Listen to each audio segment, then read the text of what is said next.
చికెట్లకు ఫిర్ముగాలు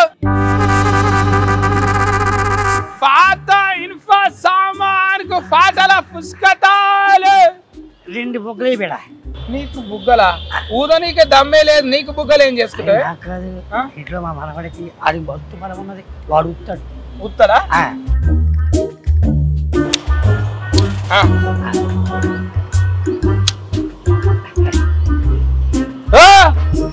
పైసలు ఇవ్వకుండా పోతావు పైసలు ఎందుకు అరే మా ఊర్లో సిటీ కింద వాడు ఉన్నాడు ఇస్తాడు మాకు ఫిరీలు ఇస్తున్నాడు ఇవ్వడాడు ఈ చుట్టుపక్కల 4 ఊళ్ళో నేనే ఫేమస్ అమ్మ నీకే సిటీ కింద కూర్చుంటాడు ఓ చూడు పో నాకు ఫోటోకి వచ్చిందా ఇవ్వడాడు నాకు ఫోటోకి వస్తాడు చూస్తాను సంగతి మాకు ఇది ఉన్నాయిగా లైట్లు కుర్చీలు ఉన్నాయి అడుగుతావు బుగ్గలు అమ్ముతున్నావు అంటే ఏం సంగతి నువ్వు బుగ్గలా నేను ఎందుకు అమ్ముతా బుగ్గలు పైసలు తీసుకోకుండా ఫ్రీలు ఇస్తున్నావు అంటే అమ్మితే నేను అమ్మాలి ఊళ్ళరా ఎవరు చెప్పిర్రు అరే కింద ముసలాయన అంటున్నాడు కింద ముసలాయన రాయిత తెలియదు అనుకుంటున్నావు ఫ్రీలు ఎందుకు ఇస్తున్నావు నువ్వు అలవాటు నేర్పితే అవి బుగ్గలు కాదు ఒక్కసారి మీ చుట్టూ చూడండి ఇక్కడ దవాఖాన బొమ్మ ఉన్నది సైకిల్ పట్టుకొని అందులో వేసుకొని అమ్ముతున్నావా మీరు అమ్మాయి దగ్గర నేను ఎక్కడ అమ్ముతా కానీ ఇవన్నీ సినిమాలు సారు రాఘవేంద్రరావు సారు అరే తనకెళ్ళ బారిని సారు అందరు ఉన్నారు గారు ఇంట్లో సినిమా నేను కూడా ఉన్నా చూడండి బాగున్నా కదా నువ్వు ఇక్కడ మళ్ళీ చేరా అమ్మ కొడుకో నువ్వా పాటలు పాడే మేడం కొడుకు కదా ఇది నీ పేరు ఏంటిది ఫుబస్తా అది ఉంటది ముందుగా లేనిది అది అది ఆకాశ్ ఉప్పు బస్తా ఉప్పు బస్తా ఆకాశ్ ఉప్పు బస్తా సర్నేమ్ ఉంటది కదా mummy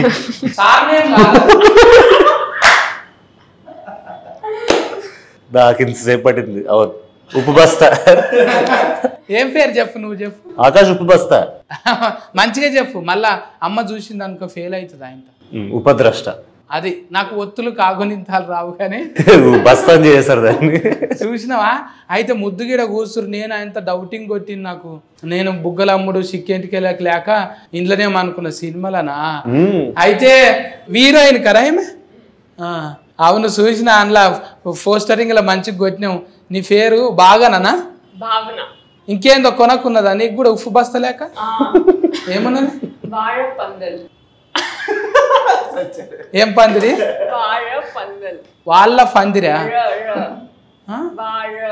rolling it should be rolling నాకు వద్దు భావన అంటే చాలు ఇంకా డైరెక్టర్ పేరు అయితే పెద్దగానే ఉన్నది చూసిన నేను గంగనా మోనా శేఖర్ గంగన మోని అందరికి ఇవి కొన పేర్లు గమ్మతున్నాయి మీరు పెట్టిన పేర్లు గమ్మతున్నాయి ఆస్తుకు అట్లా కుదిరినాయి శేఖర్ అన్న చెప్పే నువ్వు చిన్నోనివో పెద్దోనివో కరెంట్ తీగ లెక్క సన్నమే ఉన్నావు గానీ అది కూడా తీసినావు అంట కానీ పంచతంత్రం పంచతంత్ర కథలు అదేంటిది ఆంకమాలజా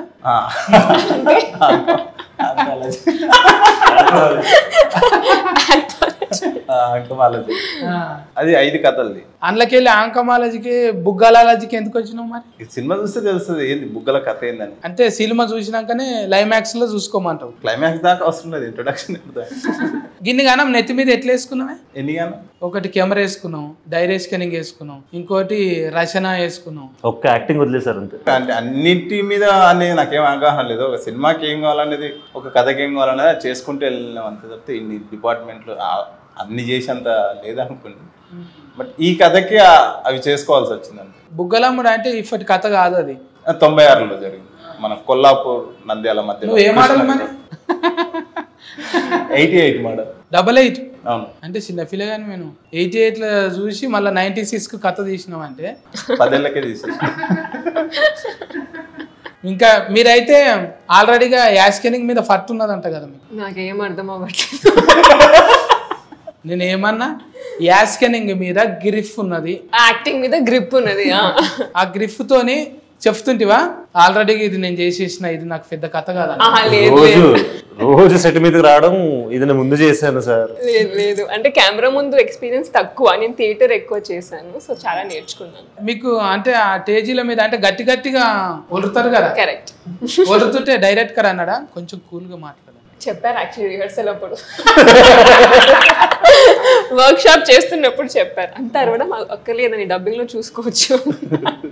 ఇప్పుడు నీకు కుతికే సాఫు మంచిగా ఉండి మమ్మీ లేక పాటలు పాడతావు అనుకుంటే మళ్ళీ యాస్కెనింగ్లకి ఎందుకు వచ్చినావు? ఫ్యామిలీ అంతా మ్యూజిక్ సైడ్ వెళ్ళిపోయారు. మా అమ్మమ్మ మ్యూజిక్ టీచర్, మా చెల్లి పాడుతుంది, అమ్మ పాడుతుంది మొత్తం. సో నేను కొంచెం ఏదన్నా తేడాగా చేద్దాం మన ఫ్యామిలీలో అని ఫస్ట్ డాన్స్ మొదలెట్టిన తర్వాత యాక్టింగ్ మీద కొంచెం కొంచెం అలా ఇంట్రెస్ట్ పెరిగి ఫైనలీ సార్ నాకు ఒక గొప్ప అవకాశం ఇచ్చారు, దాన్ని పోగొట్టుకోని లేక. అరే ఇంట్లో గ్రామంలో మంచిగా కండలు అవి పోస్టింగ్లు బాగానే పెట్టినావు. ఏదో అండి ఇలాంటి అవకాశాలు వస్తాయనే పెడతాం మేము అంతే. ముందుగాల ఆల్రెడీగా దస్తి వేయొచ్చు అనేది కండలు పెంచిండు, కుతికే మీద పెట్టలేడు, మొత్తం ఫెయి మీదనే పెట్టిండు. అన్ని కండలు పెంచినా కూడా నాకు ఓన్లీ ఫుల్ షర్ట్లు వేసారు ఏం కనపడకుండా. అబ్బా బాధ అనిపిస్తుంది కదా ఎవరికైనా. నాకున్నది కాకుండా వేరేది ఎందుకు చూపిస్తారు సార్? ఆయన ఉన్నది కదా, కండల షాట్ పెట్టరా అన్నదా? ఇప్పుడు పెడదాం తర్వాత ప్రమోషన్స్ వాడతారు ఇవన్నీ. మరి తిఫల్ అనిపించలేదా? కట్టుకొత్తాలే నువ్వే డైరెక్షన్ ఓకే టేక్ కట్టుకొత్తుడు కెమెరా అంటే రోలింగ్ సార్ అనేటోళ్ళు వేరే ఉంటారు కదా. అంటే నాకు ఫస్ట్ సినిమాకి కూడా అలవాటే కదా, పంచతంత్ర కథలు కూడా అలవాటే కాబట్టి నువ్వే పోయి క్లాప్ కొట్టుకొని వచ్చి కెమెరా లేదు నాకు టీం చాలా బాగుంటుంది, నాకన్నా ఫాస్ట్గా ఉంటుంది నా టీం కాబట్టి టీం బాగున్నప్పుడు మనకు అది పెద్ద పనులు అనిపించవు. మంచి టీం దొరికినప్పుడు చాలా ఈజీగా అవుతాయి పనులు. అంటే పెద్ద అయిన పేరు ఇప్పుడు ప్రొడ్యూసర్ అంటే రాఘవేంద్రరావు సార్ నొప్పించుడు అనేది జర తిఫలే కదా. ఇప్పుడు నువ్వేమో జర ఇన్ని ఫండ్లు పెడతావు సార్, అంగూర ఫండ్లు ఉంటాయి, షేఫ్ ఫండ్లు ఉంటాయి, ఇట్లా అంటే ఏమన్నా అట్రాక్షన్ అవుతుండేనేమో. నువ్వేమో తీసుకుపోయి యూఫిర్ బుగ్గలు ఉంటాయి అంటే సారు పళ్ళు పూలు సినిమా కాదు, ఆయన ఎమోషన్ డ్రామా, ఆయన సినిమా చూసే విధానం వేరు అది. సో ఆయన కథ మాత్రమే చూస్తాడు, అవన్నీ చూడేటప్పుడు ఒకసారి కథను నమ్మినంటే డైరెక్టర్కి వదిలేస్తాడు, తనే వదిలేస్తాడు. అంటే నీకు ఇన్నున్నాయి కదా, నువ్వు ఫల్టీ టాలెంటెడ్ కదా. పల్టీ ఇప్పుడు హీరోయిన్కి ఆల్రెడీగా ఇంకేమన్నా డాన్సులు కూడా వచ్చు కదా? వచ్చాను, అన్ని వచ్చు. ఆమె పల్టీ టాలెంటెడ్. అవును, ఇంతసేపటి నుంచి నేను వచ్చిన మరి ఇంత నీళ్ళు తాగుతావా? ముంగట గవ్యాగో ఆ చాక్లెట్లు పెట్టిండ్రు, ఇగో ఈ చాక్లెట్స్ తీసుకోండి.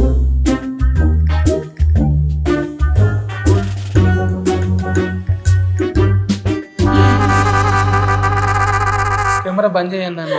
చూ గీలు అవ్వాలరా అమ్మో ఇజ్జత్ పోతుంది నాకు. వాళ్ళు బెలూన్స్ అమ్ముతాడు అంటే ఏమనుకున్నా నేను ఫిలేజ్ గుర్తుందంటే మెడికల్ దవాఖానాలు ఏమో ఉంటుంది అనుకున్నా, కానీ నువ్వు గీ ఫన్ మీద ఉన్నావు. దాని తప్పేముంది? తప్పులేదా? తప్పు అనుకుంటాం మనం, అదే పెద్ద ప్రాబ్లం. ఏంది ప్రాబ్లం? అది పట్టుకున్నాక ఎట్లయితే తెలుసునా? ఎట్లయితుంది? చెయ్యి అంత నరాలు గుజ్జుతాయి, నీకేమెరక? ఇది నాకు తెలిసిన వాళ్ళు చూడాలి, కానీ సత్తి 2-3 దినాల దాకా మాతో మాట్లాడకు నువ్వు అంటారు. అంత పెద్ద తప్ప అది? మరి కాదా? అదే సినిమా తప్పు అనుకుంటాం మనం, కానీ తప్పు కాదు, అన్నిటికంటే అవసరమైనది అది. 1996లో దాని అవసరం ఏంటి అనేది సినిమా. ఇక ఇదే ఫనా? ఇక ఊరందరికి ఇదే ఫనా? మాకేం పని లేదు.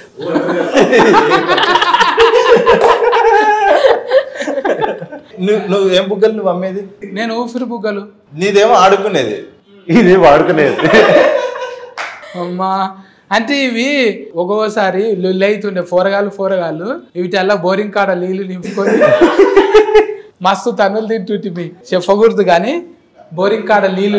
చాలా మంది చేశారు అది, చాలా మంది చేశారు అది. దీని పుణ్యాన మీరు ఎన్నిసార్లు దెబ్బలు తిన్నారు? ఇప్పుడు చెప్పుడు అవసరం అంటావా? కెమెరాలు పెట్టి ఇంత మాట్లాడుకున్న తర్వాత కెమెరా అందుకే చిన్నప్పుడు అన్న, ఇప్పుడు పెట్టింది నేను అడగట్లేదు. ఇట్లా కెమెరాలు పెట్టి కాదన్న, ఇజ్జత్ అనిపిస్తుంది. అరే అది మంచి టాపికే అన్న, దాన్ని ఎందుకు మనం అంత భూతంలాగా చూడొద్దు? తింటున్నామంట మెడల్ వేసుకొని తిరుగుతాం, కనీసం జోబులలో పెట్టుకొని తిరగమని చెప్తున్నా. వాడుతున్నామంటాను వాట్సాప్ స్టేటస్ పెట్టమని. అయిపోయింది. ఒకప్పుడు బిత్తిరి సత్తి, ఇప్పుడు బికినీల సత్తి.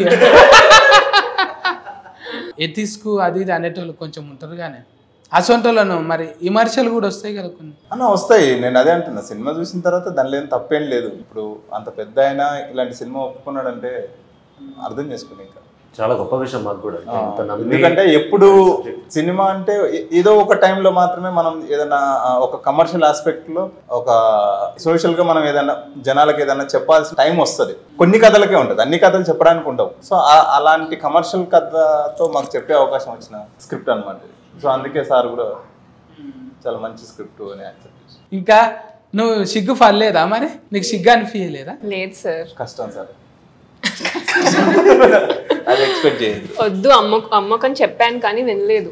నాకు నా లక్ష్యమే ముఖ్యం అని, నా పెళ్ళం కంటే నా లక్ష్యం చాలా ఇంపార్టెంట్. అవి అమ్మితే నీకు కమిషన్ వస్తుందా? ఇట్లా కమిషనే. నేను డబ్బుల కోసం చేసామండి, కొంచెం అవగాహన పెంచుదామని.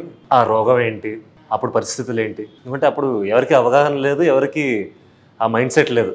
ఇప్పుడు అదే టైటిలింగ్ కదా, నన్ను యాది పెట్టుకో లేకపోతే నిన్ను యాది మరుస్తారంటాను. బాగా రాశారు కదా, మంచిగా రాసినావు.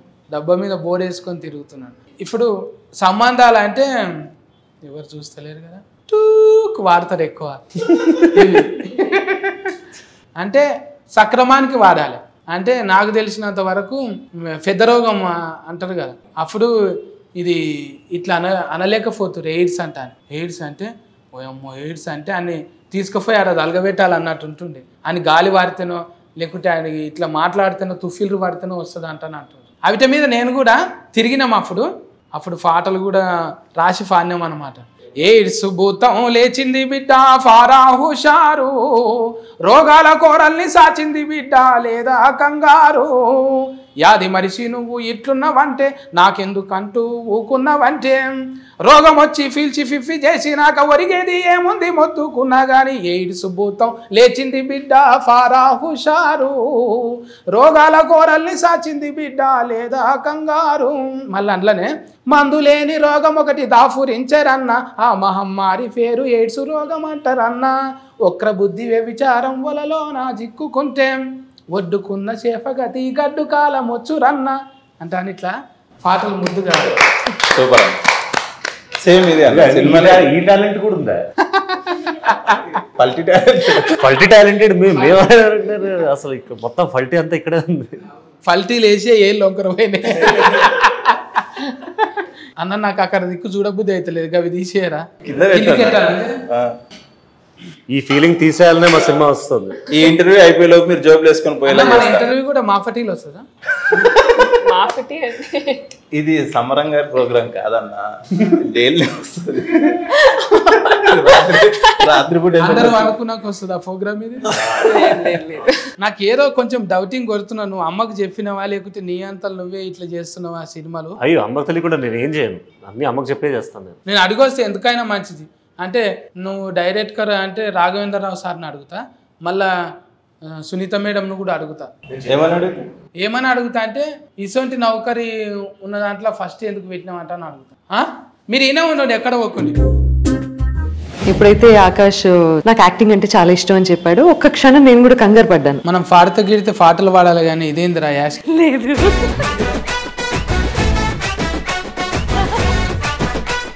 ఎక్కువ డాట్కర్లు యాట్కర్లు దగ్గర ఉంటాయి. అంటే చదువుకొని భాష కనీసం ప్రొనౌన్స్ చేయడానికి కూడా తిరిగి రాదు తెలుసా. డాక్టర్ మీరు ఇప్పుడు ఏమన్నారు? డాట్కర్. ఇదేంటిది? సత్తి డిక్షనరీ? డిక్షనరీ మన సపరేట్ డిక్షనరీ. నమస్కారం సార్.